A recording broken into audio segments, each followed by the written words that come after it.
InvestorIdeas.com podcast. Good afternoon and welcome to another episode of InvestorIdeas.com podcast. In today's podcast, we're going to be looking at a few public and private company announcements from VSYM Systems Incorporated, trading on the OTC as VSYM, as well as NUG MD, Tidal Health Solutions Limited, and KHRN Life Sciences Corporation, trading on the TSX Venture as KHRN and the OTCQX as KHRNF.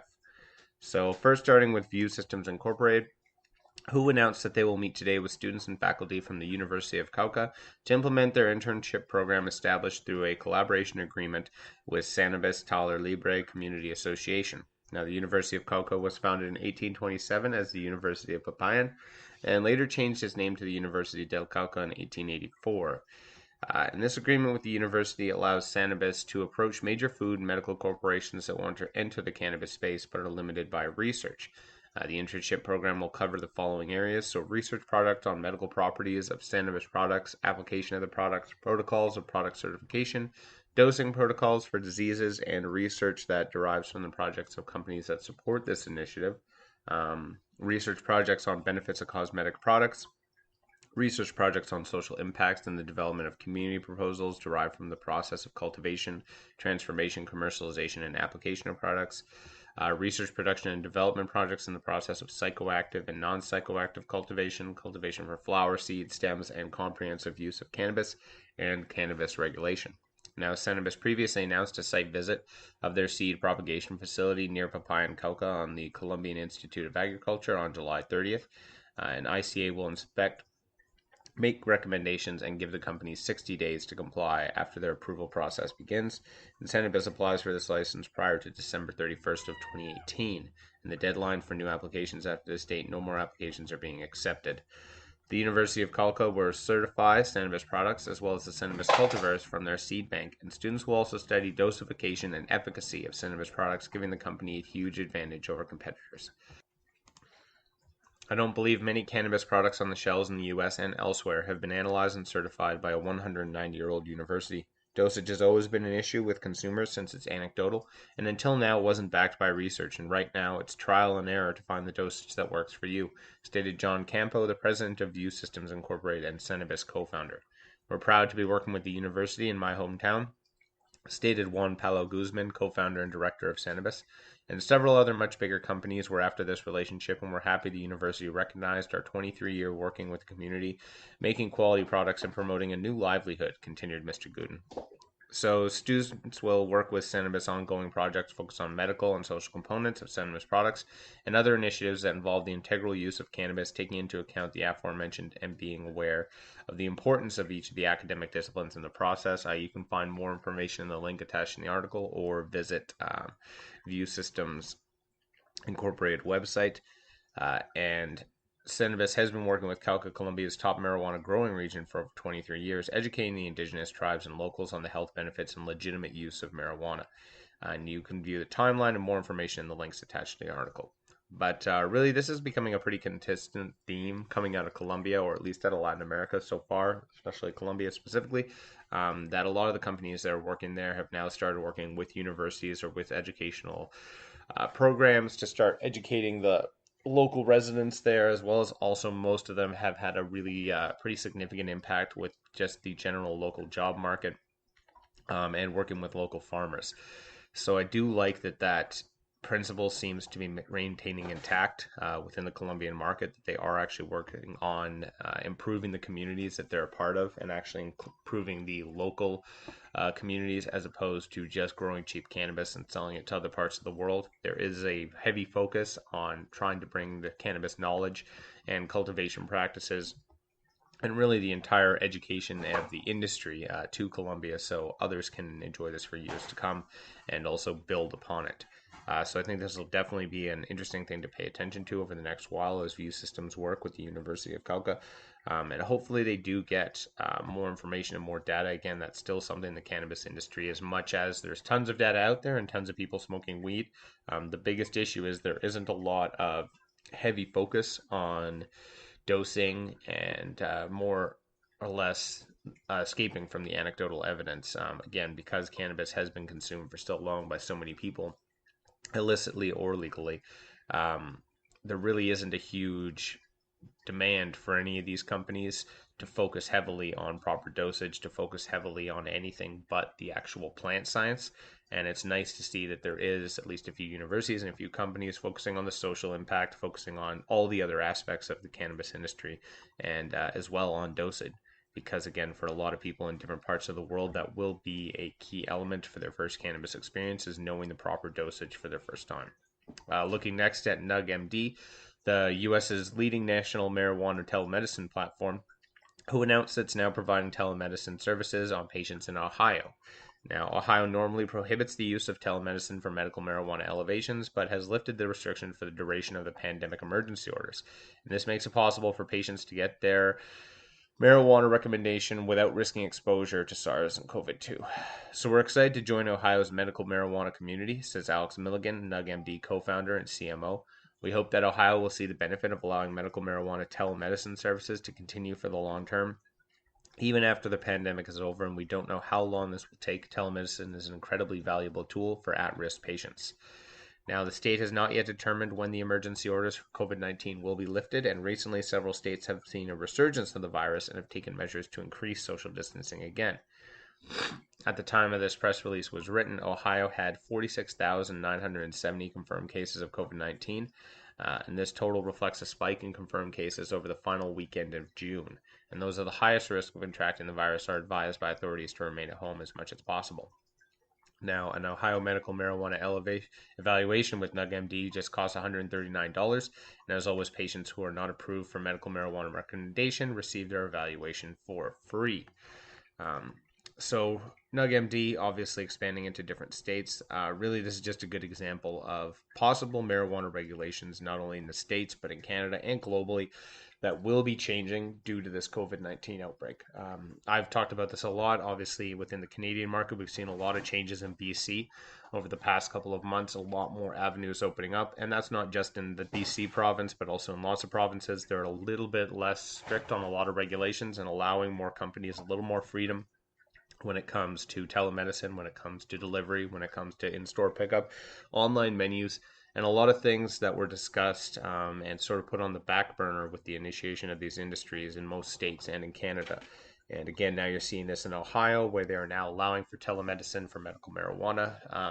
It's only a matter of time before they change a few of the other laws as well to allow for easier access to these products without actually forcing people to go into stores or form lines.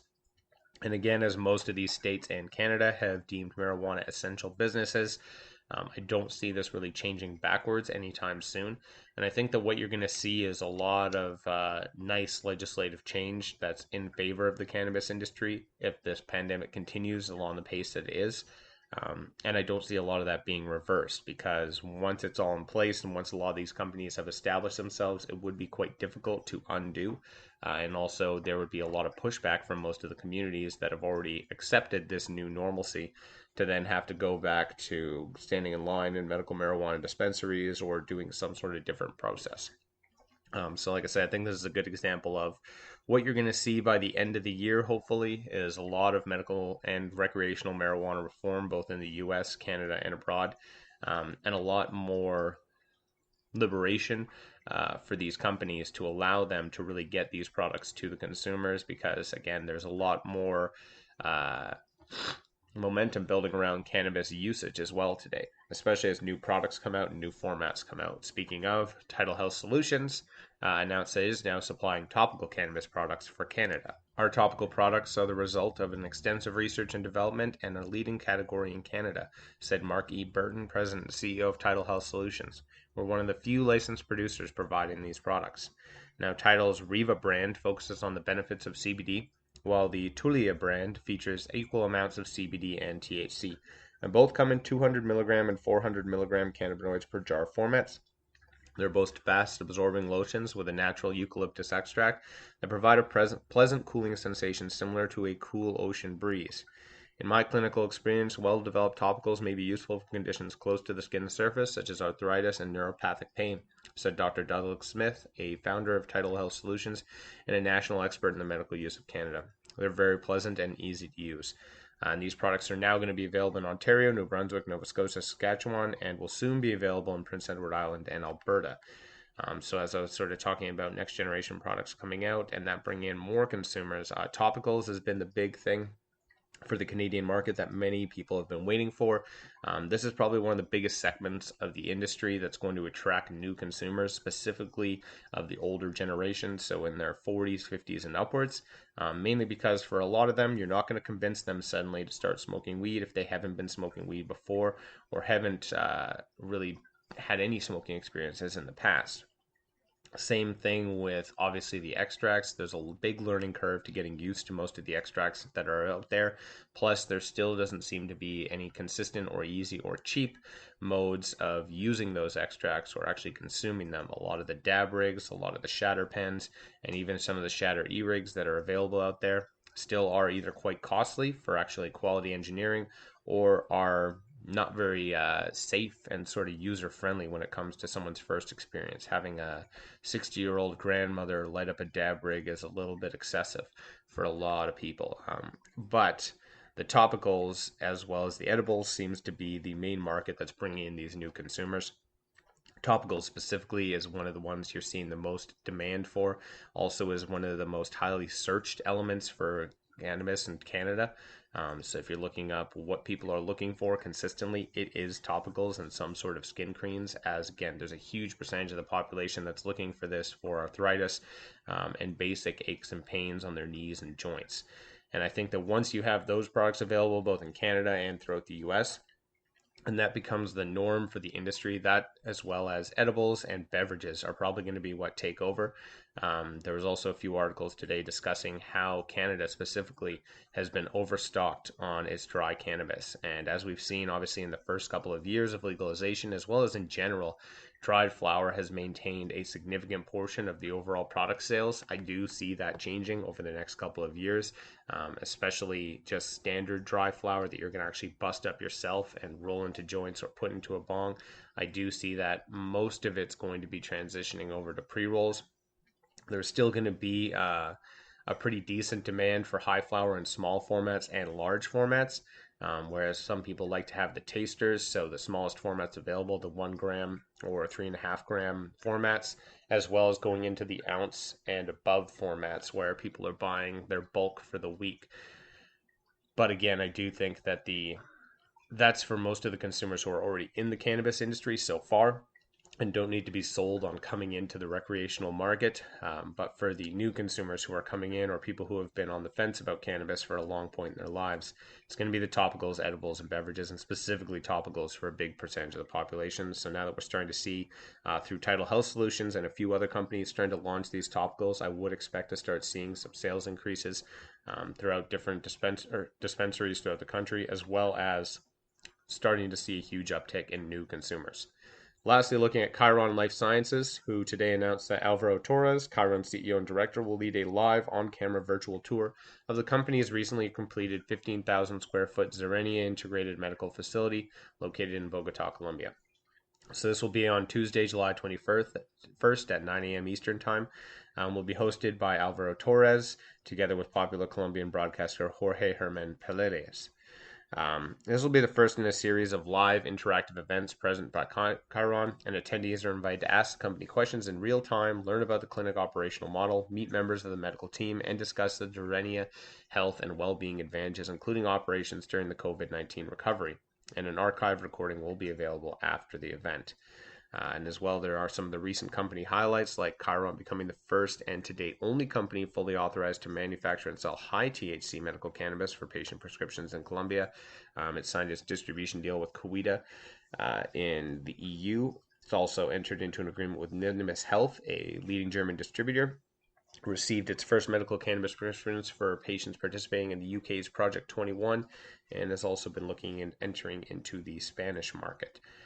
So really been a good year for KHRN Life Sciences. I've talked about them a bunch. I think a lot of the momentum of this company is finally starting to reach some real world evidence, and a lot of both consumers and investors are starting to see that a lot of the ideas of this company are going to pay off, and it does seem like they're going to be well positioned for both the EU and the local Latin American markets.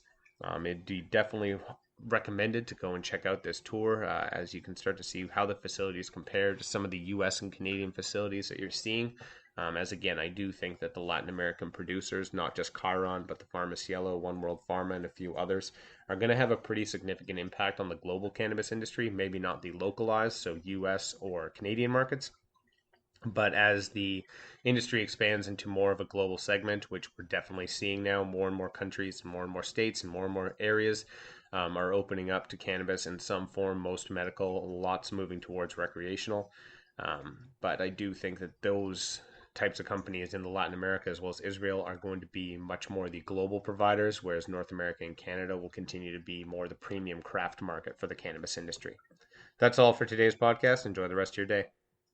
That's all for today's podcast. Podcast is now a certified word trademark on the blockchain through Cognate Incorporated CM certification. InvestorIdeas.com podcasts are also available on iTunes, Spotify, Google Play Music, Stitcher, iHeartRadio, Spreaker, and TuneIn. If you'd like to be a guest or sponsor of this podcast, please contact InvestorIdeas.com. Investor Ideas reminds all listeners to read our disclaimers and disclosures on the InvestorIdeas.com website, and this podcast is not an endorsement to buy products or services or securities. Investors are reminded that all investments involve risk and possible loss of investment. Investor Ideas does not condone the use of cannabis except where permissible by law. Our site does not possess, distribute, or sell cannabis products.